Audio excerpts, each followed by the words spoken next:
उद्धव मामूंना आता इक्बाल मुसा उर्फ बाबा चौहान पाहिजे, त्याला रशीद मामू पाहिजे, त्याला चंगेज मुलतानी पाहिजे, त्यांना आमच्या कोकणातले संतोष धुरी नको, त्यांना मराठी संदीप देशपांडे नको. हा उद्धवजींपासून उद्धव मामूंपर्यंतचा हा प्रवास आहे. भारतीय जनता पार्टीचा, भारतीय जनता पार्टीचा, भारत माता की. आज या ठिकाणी श्री संतोष धुरी वरळी विधानसभा क्षेत्राचे महाराष्ट्र नवनिर्माण सेनेचे विभाग प्रमुख तसेच महाराष्ट्र नवनिर्माण कामगार सेनेचे महाराष्ट्राचे सरचिटणीस हे भारतीय जनता पक्षामध्ये प्रवेश करीत आहेत. त्यांचे मी भारतीय जनता पक्षामध्ये मनपूर्वक स्वागत करतो. गेल्या 11 वर्षामध्ये पंतप्रधान नरेंद्र मोदीजींच्या नेतृत्वात सन्माननीय मुख्यमंत्री देवेंद्र फडणवीस साहेबांनी ज्या प्रकारचा विकास या मुंबई शहरामध्ये मुंबई नगरीमध्ये घडवून आणलेला आहे, क्रांतिकारक अशा प्रकारचे परिवर्तन या मुंबई शहरात घडवून आणलेले आहे. त्यामध्ये Atal Setu, metro, coastal road आणि ज्या विधानसभा क्षेत्राचे महाराष्ट्र नवनिर्माण सेनेचे संतोष धुरी प्रमुख होते, त्या वरळीतल्या बीडीडी चाळीतल्या मराठी माणसाला 560 फुटाचं त्याच दक्षिण मुंबईमध्ये घर निर्माण करून देण्याचं काम सन्माननीय मुख्यमंत्री देवेंद्र फडणवीस साहेबांनी केलेलं आहे. आणि वरळीतल्या दक्षिण मुंबईतल्या मराठी माणसाला त्या दक्षिण मुंबईतून हद्दपार होण्यापासून रोखण्याचं काम हे सन्माननीय मुख्यमंत्री देवेंद्र फडणवीस साहेबांनी केलेलं आहे. आणि ज्या मराठी माणसासाठी इतकी वर्ष संतोष धुरीजी लढत होते, ज्या हिंदुत्वासाठी संतोष धुरीजी लढत होते, ते कार्य भारतीय जनता पक्षाच्या माध्यमातून होत असताना भारतीय जनता पक्षाच्या कार्यावर प्रभावित होऊन आज त्यांनी या ठिकाणी भारतीय जनता पक्षामध्ये प्रवेश केलेला आहे. तसेच या ठिकाणी मुंबई शहरामध्ये हिंदुत्वाचा भगवा रंग हा टिकला पाहिजे. मुंबई शहराचा रंग हा बदलू दिला गेला नाही पाहिजे. आणि जर अशा प्रकारच्या काही जिहादी आतंकवादी सामील होऊन अशा प्रकारच्या सर्व आतंकवादी जिहादी देशविरोधी शक्तींविरुद्ध लढण्यासाठी आणि हिंदुत्वाचा भगवा झेंडा हा मुंबईच्या महानगरपालिकेवरती फडकवण्यासाठी संतोष धुरीजी यांनी भारतीय जनता पक्षामध्ये प्रवेश केलेला आहे. आज सन्माननीय अमितजी साटम आमचे मित्र आणि आता पक्षाचे अध्यक्ष आपलं मुंबई प्रदेश अध्यक्ष अमितजी साटम आमदार यांच्या नेतृत्वाखाली मी या पक्षामध्ये आज प्रवेश करतो आहे. शिरधनगर साहेब, शिरवडकर साहेब तसेच आमचे नगरकर साहेब, कर्जतकर साहेब यांच्या सगळ्यांच्या उपस्थितीमध्ये माझा आज प्रवेश झाला असं मी जाहीरपणे सांगतोय. ज्या पक्षाच्या बरोबर आम्ही होतो, जसं अमितजींनी सांगितलं, आता 2007 साली ज्यावेळेला पक्ष स्थापना झाली तेव्हापासून शिवसेनेमधून आम्ही सन्माननीय राजसाहेबांबरोबर आम्ही सगळे जे चाहते होतो, विद्यार्थी सेनेवाले होते, सगळे होते, जे साहेबांचे चाहते होते ते सन्माननीय राजसाहेबांबरोबर आम्ही बाहेर पडलो. पहिले आम्ही शिवसेनेमध्ये होतो, नंतर मनसेमध्ये आम्ही आलो आणि मनसेचं कार्य आम्ही पुढे चालू ठेवलं. महाराष्ट्र नवनिर्माण सेनेनंतर मध्ये आम्ही नगरसेवक झालो, पहिले शाखाध्यक्ष झालो, नगरसेवक झालो, विविध पदं भूषवली. आम्ही एका झेंड्याखाली होतो. आमचं रक्त भगवं आहे. शिवसेनेमधून आलेलो आहोत आम्ही. आज आम्ही मनसेमध्ये आलो. मनसेमध्ये आल्यानंतर ज्या पद्धतीने आता जी युती चालू झालेली आहे, जे हिरव्या लोकांशी जे जॉईन झालेली लोक, त्यांच्यामुळे त्यांच्यातलीच लोक जी तुटून गेलीत, त्यांनी दुसरा पक्ष स्थापन केला, अशा लोकांनाच साहेबांनी जवळ केलं. आणि त्या लोकांना जवळ केल्यानंतर त्या लोकांनी पूर्णपणे त्या पक्षाचा ताबा घेतला, पूर्णपणे ताबा घेतलेला आहे. पूर्ण आमचा पक्ष साहेबांनी सरेंडर केलाय त्यांना. आज तुम्ही बघितलं असेल की आम्हाला म्हणजे ज्या सीट दिल्या आहेत अशा सीट दिल्या आहेत, दिसायला आकडा 52 आहे, पण ज्या सीट दिलेल्या आहेत त्या सीट तुम्ही जर बघितल्या तर त्यातल्या 7 ते 8 सीट येतील की नाही शंका आहे. कारण ज्या सीट आम्हाला पाहिजे होत्या त्या सीट तर आम्हाला दिल्या नाहीत. आणि अशा सीट दिल्या आहेत की तिकडे त्यांच्याकडे उमेदवार नव्हते, त्यांच्याकडे नगरसेवक होते तिकडे, पण त्यांची नावं खराब होती म्हणून त्यांनी त्या सीट पण आम्हाला द्यायला तयार झाले. माहीम, दादर, वरळी, शिवडी, भांडूप या ठिकाणी ज्या ठिकाणी आमच्या सीट म्हणजे जिकडे मराठी माणसाचा टक्का जास्त आहे, ज्या ठिकाणी आमची ताकद जास्त आहे, तिकडे आम्ही 2-2 सीट मागितल्या. तिकडे आम्हाला 1 सीटवर त्या लोकांनी हे केलेलं बोळवण केली आमची आणि पूर्णपणे त्यांना पाहिजे त्या सीट त्यांनी दिलेल्या. माझे तुम्ही काहीतरी मध्ये बातमी लावलेली होती 194 मला दिला नाही म्हणून मी गेलो नाराज झालो वगैरे, हा विषयच नव्हता. ज्या वेळेला मी चर्चा केली आमच्या नेत्यांशी की तुमचं घोडं कुठे अडते, तेव्हा त्यांनी सांगितलं की 192 वर आणि 190 वर चढतं. मी बोललो 192 आणि 190 वर मला कळलं नाही. आपल्याला प्रत्येक विधानसभेमधून 2 सीट देणार आहेत तर कुठे अडते? 194 मिळते आपल्याला, पण आपल्याला 192 आणि 190 महत्वाची आहे. बोलो हरकत नाही, 190 घ्या, 192 घ्या, काय करायचं ते करा, मला मोकळं करा.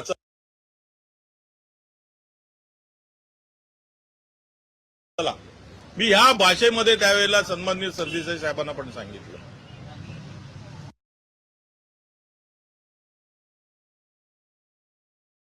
हरकत नाही, 2 वॉर्ड ते घ्या, परंतु ते पण नाही झालं. मिळाला कुठला 192, जिकडे प्रकाश पाटणकर म्हणून जे 2 वेळा नगरसेवक होते त्यांचा वॉर्ड तिकडनं त्यांच्याकडनं काढून घेण्यात आला आणि तो वॉर्ड म्हणजे त्याच्यावर पण अन्याय झाला. ठीक आहे, हरकत नाही. आता पुढची महत्वाची गोष्ट अशी होती की आम्हाला या चर्चेमध्ये, मी तर काय नेता नाहीये, मला या चर्चेमध्ये सहभागी नाही केलं, मला कुठल्याही प्रकारचा राग नाही, मला सीट नाही दिली, मला कुठल्याही प्रकारचा राग नाहीये, कारण साहेबांनी आम्हाला भरपूर दिलं. परंतु आमचे नेते संदीपजी देशपांडे यांना कुठल्याही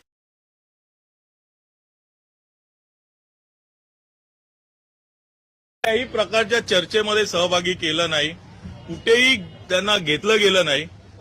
त्याच्यानंतर ज्या वेळेला विचारणा करण्यात आली त्यावेळेला आम्हाला असं कळलं की वरून असा तह झालेला आहे की त्या तहामध्ये 2 किल्ले सरेंडर केले साहेबांनी.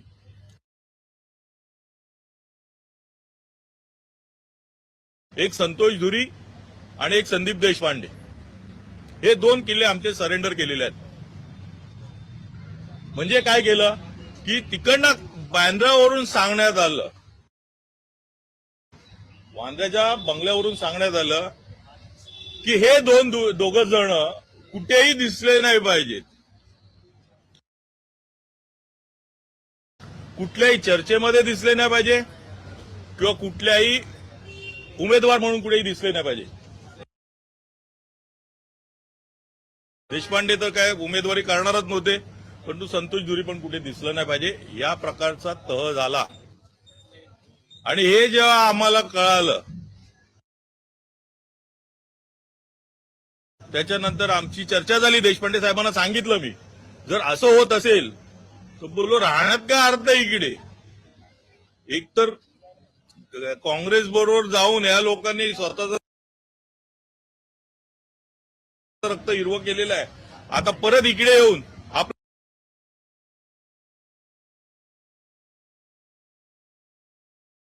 पण रक्त हिरवं करण्याचा प्रयत्न करणार, आपल्याला कुठेही स्थान देणार नाहीत. त्यापेक्षा मी माझा विचार करतो. संदीपजीचं वय मन खूप मोठं आहे, ते खूप सीझन आहेत. त्यांनी सांगितलं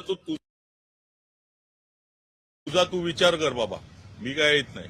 म्हणजे ह्या प्रकारे मी याच्यातून बाहेर पडलो. सन्माननीय देवेंद्रजी फडणवीस साहेब यांच्याकडे काल मी गेलेलो. नितेशजी राणे यांनी मला बोलवून घेतलं, माझी चर्चा केली. मला खूप त्याच्यामध्ये आनंद वाटतोय आणि खूप भरून आलं की काय विषय असा आहे की नितेशजी राणे हे सिंधुदुर्गावरनं फक्त आणि फक्त माझ्यासाठी आलेत. त्याच्यानंतर माझ्याशी भेट घेतली. त्याच्यानंतर परत सकाळी ते फ्लायओव्हर करून ते गेलेत सिंधुदुर्गाला, कारण त्यांचे काहीतरी वॉरंट कॅन्सल करायचं होतं दुसऱ्या दिवशी काल. त्याच्यानंतर परत काल आलेत आणि त्याच्यानंतर देवेंद्रजीकडे घेऊन गेले मला आणि तिकडे माझी चर्चा झाली साहेबांबरोबर, खूप चांगली चर्चा झाली. आणि त्यानंतर मी निर्णय घेतला की आपण प्रवेश करायचा. देवेंद्रजींनी सांगितलं की आमचे अध्यक्ष आहेत त्यांच्याकडे तुम्ही जा, मुंबईचे अध्यक्ष अमितजी साटम आमदार यांच्याकडे जा आणि तुम्ही तिकडे प्रवेश घ्या. त्याप्रमाणे मी इकडे आज आलो आहे आणि मी आज इकडे प्रवेश केला. तुम्हाला सांगितलं की त्याचं मन मोठं आहे, त्याचं मन खूप मोठं आहे, तो त्याचा निर्णय घेईल, पण माझं मन तेवढं मोठं नाहीये म्हणून मी हा निर्णय घेतला. हेच दुःख आहे, खरं दुःख हेच आहे की आम्ही ज्या हिंदुत्वासाठी आम्ही केसेस अंगावर घेतल्या आणि त्याच्यानंतरही आम्हाला जवळजवळ 1 ते 1.5 महिना याच आघाडी सरकारने पळवलं आम्हाला, आमच्यावर खोटे गुन्हे दाखल केले आणि जवळजवळ 1 ते 1.5 महिना आम्ही महाराष्ट्राच्या बाहेर होतो. त्याच्यानंतर आम्ही आलो, आम्हाला इतका त्रास दिला तरी आम्ही ह्या सगळ्या गोष्टी विसरलो. परंतु आम्ही मोठं मन केलं आणि आम्ही विसरलो. पण या लोकांनी आमचे 6 नगरसेवक पळवले, आम्हा लोकांना त्रास दिला, आमच्या लोकांना अविनाश जाधव असतील त्यांना पण त्रास दिला तिकडे ठाण्यामध्ये, सगळ्यांना त्रास दिला या लोकांनी. आणि तरी पण आमच्या साहेबांनी मोठेपणा करून मोठं मन करून त्याच्यानंतर तिकडे युती घडवून आणली मराठी माणसासाठी. आणि त्याच्यानंतर बघितलंच असेल तुम्ही की यांचा जो बोलतात ना कोतेपणा जो आहे, म्हणजे जसं मला वाटते की यांचं मन, उद्धव साहेबांचं मन हे खूप कोत्या मनाचे आहेत ते, त्याप्रमाणे त्यांनी ते दाखवून दिलं. आणि त्यांनी काय जे आहे ते करून दाखवलं की त्यांनी सांगितलं की हे दोघं कुठेही दिसले नाही पाहिजे. त्याप्रमाणे आम्ही कुठेही दिसत नाहीये पिक्चरमध्ये, ना संदीपजी दिसत आहे ना मी दिसत आहे. त्याच्यामुळे जे चेहरे आमचे महत्वाचे जे चेहरे आहेत, म्हणजे जसे अनिजा माझगावकर असेल, हिला तिकीट नाकारण्यात आली, असे भरपूर चेहरे जे आहेत त्यांना तिकीट नाकारण्यात आली, राहुल चव्हाण असेल, मग भरपूर जे आहेत, आता मी सांगत बसलो तर पूर्ण लिस्ट तिकडे तुम्हाला दिसेल. या लोकांना डावलण्यात आलं, ते फक्त आणि फक्त यांच्यामुळे डावलण्यात आलं. जे शिलेदार, म्हणजे आता तुम्ही एक लक्षात घ्या की ज्या वेळेला हे कार्याध्यक्ष झाले उद्धवजी, त्याच्यानंतर बाळासाहेबांचे जे शिलेदार होते त्यांना जसं लांब करण्याचं काम त्यांनी केलं.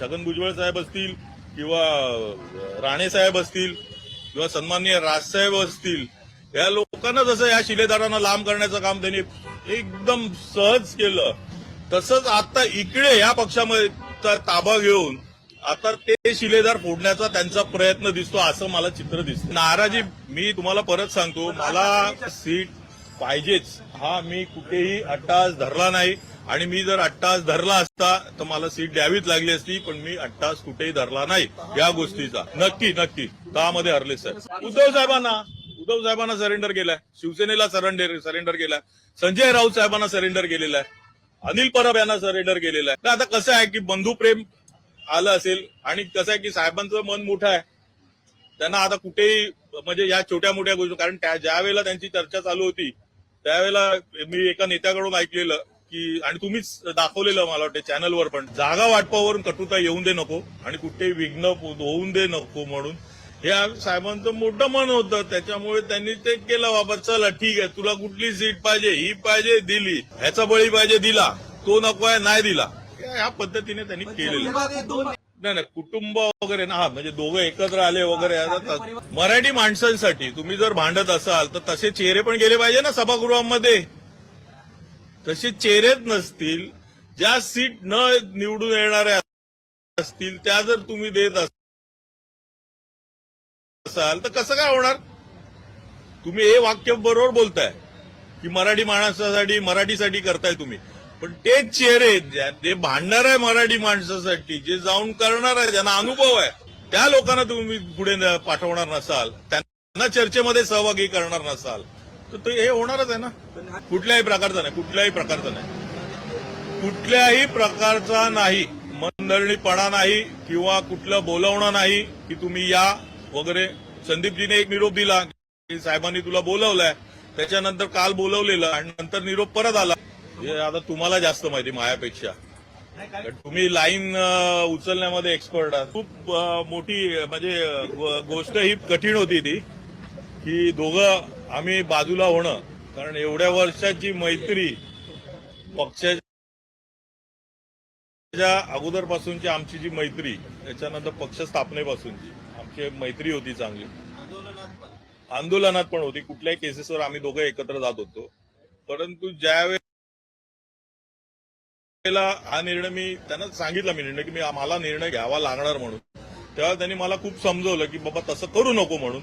त्याच्यानंतर मग शेवटी तुम्ही बघितलं असाल की 4-5 दिवस मी लांब गेलो त्यांच्यापासून, तेव्हा कुठे हा निर्णय मी घेऊ शकलो. अहो, एका ठिकाणी मन मोठं आहे, एका ठिकाणी मन कोरतं आहे, त्याला काय करणार. Plus negative is equal to काय होतं, सगळं निगेटिव्ह झालेलं आहे. मोठा आमदार आहे आणि मला वाटते त्याला शेवटची टर्म आहे त्याची. तो आता पैसे गोळा करतोय. त्यांनी सीट विकून, जी सीट आहे ना 194ची, ती दोघांकडनंही पैसे घेतलेले आहेत त्यांनी. सदा सरवणकर यांच्याकडनं पण पैसे घेतलेत त्याने आणि सुनील शिंदे यांच्याकडनं पण घेतलेले आहेत. तो आता फक्त 5 वर्ष पैसे गोळा करायचे आहेत. SRA ऑफिसमध्ये बसलेला असतो कंटिन्यू. त्याच्याबद्दल काय बोलणार. लोक ते सांगतायत तिकडे हा आमदार झालाय पण फोन नाही कोणाचे उचलत, काय ना, भेटत नाही कोणाला. त्याच्याबद्दल काय बोलणार. असं आहे, त्यांनी एकत्र सभा कराव्यात, आमच्या त्यांना शुभेच्छा आहेत. पण गेली 20 वर्ष 19 वर्ष एकत्र का नव्हते याचं उत्तरही त्यांनी जनतेला द्यावं. आणि त्यामुळे त्यांना जिथे सभा घ्यायच्या आहेत त्या त्यांनी घ्याव्या. काल एकत्र का नाही दिसले. काल उद्धव मामू वेगळे फिरतायत, राजसाहेब त्यांच्या बरोबर नाहीयेत. उद्धव मामूंच्या होर्डिंगवरती राजसाहेबांचा साधा फोटो पण नाहीये. आणि त्यामुळे राजसाहेबांची बॉडी लँग्वेज जी आहे हे सर्व काही सांगून जाते, सर्व काही दाखवून जाते. आणि त्यांच्या बॉडी लँग्वेजचाच प्रत्यय आज संतोष धुरीजींच्या वक्तव्यामध्ये आज आपल्याला मिळाले. ज्या भायखळ्यातल्या मराठी माणसाची भेट आजपर्यंत उद्धव मामूंनी कधीही घेतली नव्हती, आज किमान त्यांच्यावर अशी तरी वेळ आली की भायखळ्यातल्या मराठी माणसाची भेट घेण्याकरता गल्लोगल्ली उद्धव मामू फिरत आहेत. पण भायखळ्यातला असेल, वरळीतला असेल, शिवडीतला असेल किंवा अख्ख्या या मुंबापुरीतला मराठी माणूस असेल, हा मराठी माणूस हा हिंदुत्ववादी आहे. हिंदू हृदय सम्राट शिवसेना प्रमुख सरसेनापती बाळासाहेब ठाकरेंच्या हिंदुत्वाच्या विचारांना मानणारा आहे. आणि हिंदुत्वाच्या विचारांना ज्या वेळेला यांनी तिलांजली दिली, मराठी माणूस त्या क्षणी यांच्यापासून दूर झाला. आणि त्यांनी मालवणी माणसाला, कोकणी माणसाला, ज्या कोकणी माणसानं, ज्या मालवणी माणसानं शिवसेना घडवली, ज्यांनी शिवसेनेला भरभरून आशीर्वाद दिले, ज्या शिवसेना प्रमुखांना मालवणी माणसांनी भरभरून आशीर्वाद दिले, त्या कोकणी मालवणी माणसाला सुद्धा शिव्या घालण्याचं काम हे उद्धव मामूंनी केलेलं आहे. आणि त्यामुळे संपूर्ण या मुंबई शहरातला कोकणी माणूस, मालवणी माणूस, सिंधुदुर्गातला, रत्नागिरीतला सगळे साटम, राणे, तावडे, धुरी, बांदिवडेकर, नारिंगरेकर, साळवी हे सगळेच्या सगळे आता भारतीय जनता पार्टीच्या पाठीशी खंबीरपणे उभे असताना आपल्याला दिसत आहे. याचं उत्तर तर उद्धव मामूच देतील. मी कसं देणार. बॅनर त्यांनी लावलेत, मी ज्यांनी बॅनर लावले याचं उत्तर ते देतील. त्यांना जाऊन विचारा. चला, उद्धव मामूंना आता इक्बाल मुसा उर्फ बाबा चौहान पाहिजे, त्याला रशीद मामू पाहिजे, त्याला चंगेज मुलतानी पाहिजे, त्यांना आमच्या कोकणातले संतोष धुरी नको, त्यांना मराठी संदीप देशपांडे नको. हा उद्धवजींपासून उद्धव मामूंपर्यंतचा हा प्रवास आहे.